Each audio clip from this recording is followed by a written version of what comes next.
एक, Bokaro steel city होकर सितंबर से 3 पूजा स्पेशल ट्रेनें चलाई जाएंगी, जिससे त्योहारों में यात्रियों को सुविधा मिलेगी और कोयम्बटूर धनबाद एक्सप्रेस का ठहराव भी बढ़ेगा।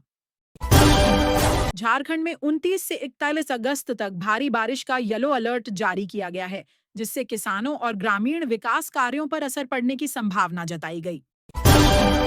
डीसी ने दुमका में तारामंडल और साइंस सेंटर जैसी कई निर्माणाधीन परियोजनाओं का औचक निरीक्षण किया और अधिकारियों को कार्य में तेजी लाने का निर्देश दिया।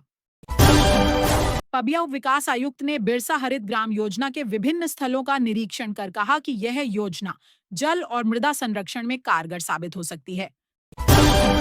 जामताड़ा में अतिक्रमण हटाओ अभियान के विरोध में फुटपाथ दुकानदारों ने प्रदर्शन किया और प्रशासन से वैकल्पिक व्यवस्था की मांग की ताकि रोजगार प्रभावित न हो। जामताड़ा कृषि पदाधिकारी ने किसानों को सलाह दी कि धान के खेतों में जल निकासी की उचित व्यवस्था करें ताकि लगातार बारिश से फसल को नुकसान न हो।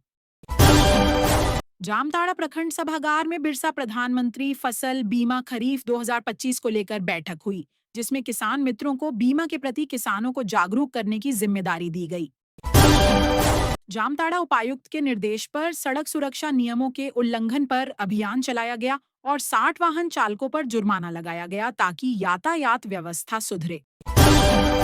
हजारीबाग समाहरणालय सभागार में पशुपालन विभाग की बैठक हुई, जिसमें उपायुक्त ने पशुओं का 100% टीकाकरण और उसकी नियमित मॉनिटरिंग सुनिश्चित करने का निर्देश दिया। Hazaribagh DAV public school senior wing ने भारत विकास परिषद द्वारा आयोजित जिला स्तरीय समूह गायन प्रतियोगिता में लगातार 13वीं बार प्रथम स्थान प्राप्त कर शिक्षा में उत्कृष्टता दिखाई। विनोबा भावे विश्वविद्यालय हजारीबाग में आयोजित अंतर्राष्ट्रीय गणितीय और सांख्यिकीय मॉडलिंग सम्मेलन में निवेदिता तृप्ति आनंद और श्री सीताराम को श्रेष्ठ शोध पत्र पुरस्कार मिला। पश्चिमी सिंहभूम जिले के सरकारी विद्यालयों के जर्जर किचन सह स्टोर का कायाकल्प 11 लाख रुपए खर्च कर किया जाएगा और प्रधानाध्यापकों को इसकी जिम्मेदारी दी गई है।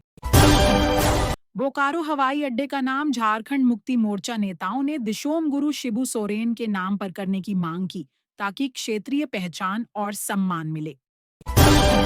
एयर इंडिया एक्सप्रेस ने घोषणा की कि रांची से गुवाहाटी, त्रिवेंद्रम और इंदौर के लिए सीधी उड़ान सेवा 1 सितंबर से शुरू होगी, जिससे यात्रियों को सुविधा होगी।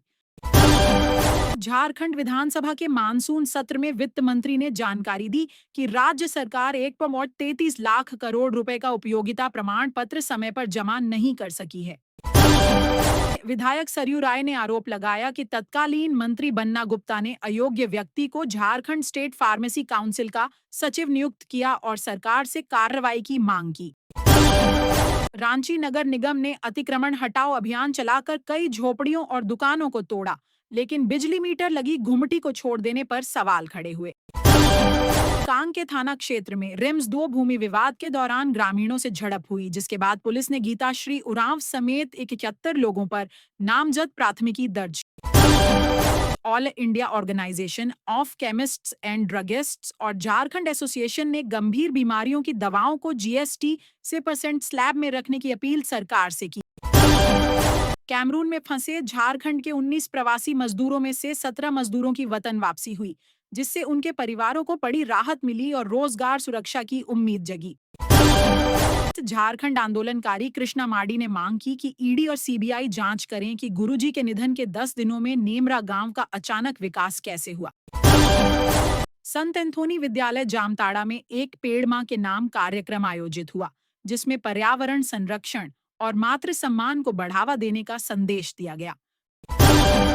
बागडेहरी के सरकारी स्कूल की हालत खराब है, जहां एक ही कमरे में 8 कक्षाएं लग रही हैं और 100 बच्चों पर केवल एक शिक्षक की जिम्मेदारी है। चाईबासा जिले में सहकार भारती की बैठक में 31 अगस्त को उत्तरी छोटा नागपुर प्रमंडलीय अभ्यास वर्ग आयोजित करने का निर्णय लिया गया, जिससे संगठनात्मक क्षमता बढ़ेगी। दिव्यांग खिलाड़ी महावीर मोदी को भारतीय पैरालंपिक क्रिकेट टीम में चयनित किया गया, जिससे जिले और राज्य का मान बढ़ा और खेल क्षेत्र में नई उम्मीद जगी।